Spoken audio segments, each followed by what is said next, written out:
There's been a lot of excitement and buzz lately about the International Baccalaureate program in the Des Moines Public Schools. It's not a traditional approach to learning, but what does that mean for students and parents? Today we'll talk with one parent whose children attend Hubbell Elementary School, where the IB program has been implemented. Next on Classroom Connections.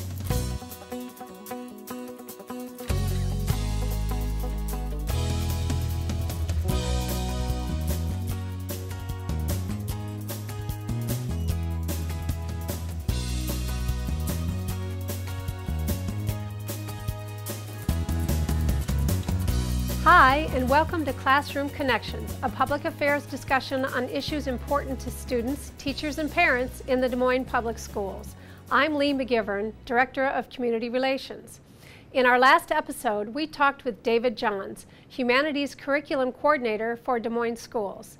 David gave us an update on the district's progress in getting the International Baccalaureate program implemented in some schools in the district. This week, we're talking to Bill Kallasted, the parent of a first grader and a third grader at Hubbell Elementary. Bill will clear up the mysteries and misconceptions some people may have about what IB is. Thanks for joining me today, Bill. I'm happy to be here, Leigh. Well, I'm going to dive right into this because what I would like to hear from you is tell us what maybe a traditional school day is like for your elementary students now that Hubbell Elementary is an IB school. Yes. I think if you came to Hubbell Elementary School and you walked through the school, you might not see a difference between an International Baccalaureate school and a traditional school right at first glance. Okay. You'll see reading, writing, science projects going on, group learning, and then some individual learning. It's really the way that they approach the learning, and that the way that my experience is, it's their approach to how the children are going to learn the material they're working on. An example would be, every concept on their curriculum, they have a unit of inquiry. And with that, in a traditional approach, a child might learn about the water system. And one of their unit inquiries was water as it applies to you and me. So in a science class, their unit of inquiry would be water. Right. Okay. And so in a traditional school, they might learn, you know, the freezing point and the water table and the water cycle, and they might learn these concepts. In International Baccalaureate, they kind of start a little further back, and one of the concepts that they had about it was water is a limited resource and it's not available to everybody at the same way. So how they start to learn a little more about the water is they start to learn, this is what we have here in Des Moines, here's what they have in Iowa, here's what we have in the United States, and they kind of learn at that concept.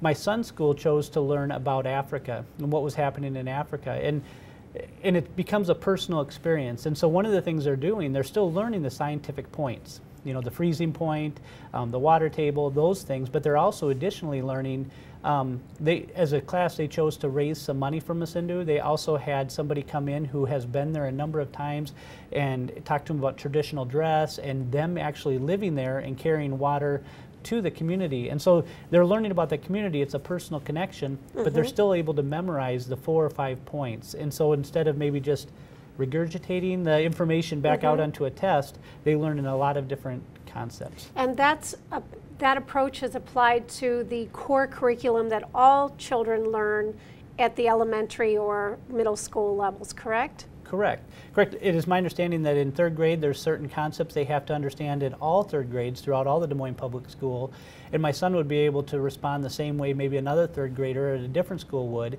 be, but his experience would be he would also have maybe that outside speaker who talked about Masindu. He would have pictures about how they dealt with their water problems and also their water advantages, and they would learn those concepts, but in addition they would be able to match up and learn the same things that other third graders are. And that's applied in English, math, science, social studies, all of those areas? Yes, yep. One example would be the spelling test. My daughter's in first grade, and they'll have a unit of inquiry, and one was on balance and motion. So all of their words were first grade words, or second, you know, beginning first grade and middle first grade words. But a lot of them had to do with the word balance and motion and ball. And so it kind of ties into what she's learning, which is that personal experience is a little vested instead of maybe an arbitrary list of words that she didn't have a connection with. She had a connection because she was also learning in science about motion and balance, and so she would.